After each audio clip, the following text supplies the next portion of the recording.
Greetings, everybody. Welcome here to the final day of the series we're running for the month of August, my favorite 4 album runs. Welcome to Prog Monster. My name is Murph. I am the host of this show, a show dedicated to progressive rock and other forms of rock music. So many of you are probably thinking, I wonder what run he's going to put, but there's only one band in my top groups that really never had an album run so far, so most of you already figured out who it is, I think. This was a bit difficult because when I started out doing this, I wasn't sure what runs. I might have used a couple runs with this particular band, but I decided that even though my favorite album isn't in this run by this band, I decided that the 2 albums that I had originally owned by this band, which were my first 2 albums by them, have long since kind of drifted away and are burning out because I don't listen to them much anymore. The album that I was going to use as the opener, I felt that it wasn't really justified to be in an album run like this. And then the last album, of course, even though it's a good album, I don't think it's quite justified either. So I chose to do the earlier albums for this band, and mostly because all 4 of them are masterpieces, and it would be difficult to not talk about these 4 albums. So we're going to start with the opening album for this band, Genesis, Trespass. A few years ago, this wasn't a masterpiece album, but it just continuously grows on me. It's become whenever I'm reaching for Genesis now, it seems to be the album that I'm reaching for all the time. I just think it's so good. There's so much difference here. It's very mellow. It's not as heavy as some of the later Genesis stuff, except for The Knife, of course. But just has some little quirky songs on it. The Stagnation and White Mountain and Looking for Someone and Dusk. These are all, and Visions for Angels, all just little quirky songs with a lot of stuff going on. Yes, there's no Phil Collins or Steve Hackett at this point, but still some interesting stuff. I love the cover as well. It's very kind of medievalish.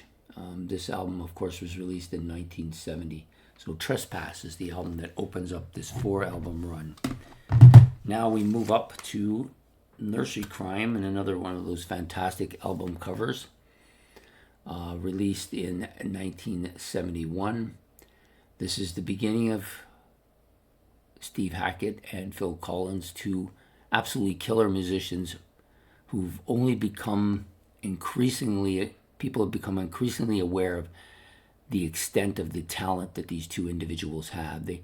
This band went from being good instrumentally to great overnight by adding these 2, who I think are the best 2 in the band instrumentally. The Music Box, Return to the Giant Hogweed, and The Fountains of Salmacis, or Salmacis if you prefer. Absolutely killer tracks, among the best of Genesis.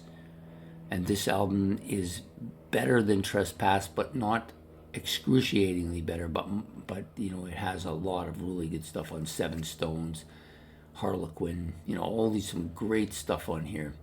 The beginning of what I think of as one of the great periods in rock history. Next up is Foxtrot. Many people feel this is their best classic album. Definitely a killer. Any album that starts with Watchers of the Sky and ends with the epic long side, Supper's Ready, absolutely killer. You've got Horizons, which at this point in time I had become aware that Steve Hackett was a great acoustic guitar player. I wouldn't learn how great of a electric guitar player he was until he actually went on his own, because he was suppressed somewhat by Tony Banks in the band and didn't get to put his part out as much as he should have. Timetable, fantastic song as well. And one of my favorite underrated songs by them, Can Utility and the Coastliners. This is a great track as well. The drumming on this album is fantastic. Just absolutely killer, well put together. Supper's Ready, an epic of Magnus proportion, just fantastic song. So having reached that height with that album, you thought there was nowhere to be going down. You would be wrong. They came back with Selling England by the Pound, which I think is even better than that album. Has one of my favorite classic Gabriel era songs in cinema show. And if you see this live with Steve Hackett, it's a killer. Firth of Fifth. Sorry, I got it backwards. Absolutely underrated track. Killer in every respect of the word. Dancing with a Moonlight Night, another fantastic lengthy track. And then one of those weird kind of quirky songs that always sticks with me and I like it a lot is What I Like in Your Wardrobe.